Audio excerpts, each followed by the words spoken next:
The president, as you know, has been traveling abroad.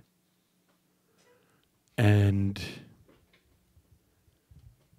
what's really important in the Trump White House, now, poor Gorka got left behind. He's like one of the few people who did not go on this.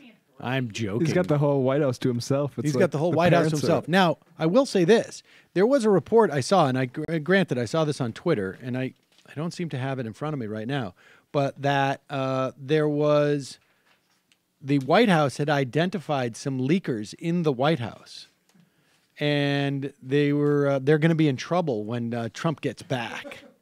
I don't know if that's true or not, but everybody around the White House now is basically, here's Gorka. He knows that there's a good chance President Trump will be watching, and so he's really got to, I've got to stay here. Oh, where else would I drive my Ford Charger? Here we go. Yeah, the apology era, as many are describing it, the past 8 years, that is over. We are starting fresh, especially on this trip, Saudi Arabia, now in Israel. Lots going to be tough. Our Fox and friend is referring to how Barack Obama just went around the globe and just saying sorry for America. And now we just say sorry about our president. But the apology era is over. Now it's the alpha male period. Saudi Arabia, now in Israel. Lots going to be talked about this afternoon. President Trump really hoping to get something done on a deal between the Israelis and the Palestinians. What advice do you have for him as you guys all prepped him for this trip? Look, we don't need to give Donald Trump advice on making deals. He is the master of the deal. Read the president's book, The Art of the Deal. If any president in the last 40 years could bring peace to this troubled part of the world, it is President Donald J. Trump. He has said explicitly he's not going to impose any deal upon the parties. They have to come together, and we can help broker it. We can help midwife it. Dr. Gorka. Oh, that's brilliant. As opposed to all the other presidents who have the ability to impose a deal on them.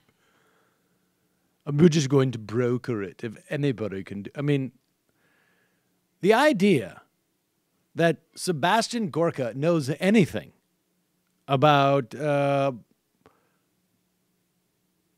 about forging peace between Palestinians and Israelis is a joke. And I like the fact that he's just like filler. We're going to have to cut away because we actually see cars.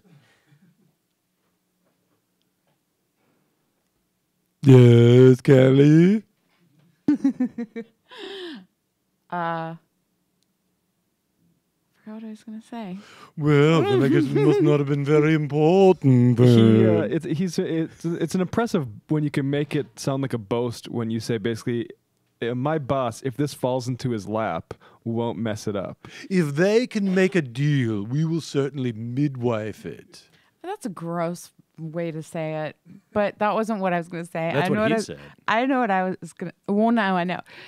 I was going to say that Steve Doocy is just one of the funniest people I think I've seen on TV, because no matter what they're talking about, it really doesn't matter. It could be the worst thing in the world, the best thing, or just nothing. The look on his face is exactly the same. He's just a happy-ass moron. I'm here. Yeah, he's just like, hey, everyone, I'm here, and today they used to tell me I was too stupid to do anything that would involve public, being involved with the public at all. But here I am. It's really hard to hate him because he just is like, I don't know. He seems dumb as a rock. Yep. Hey, Sam Seder here.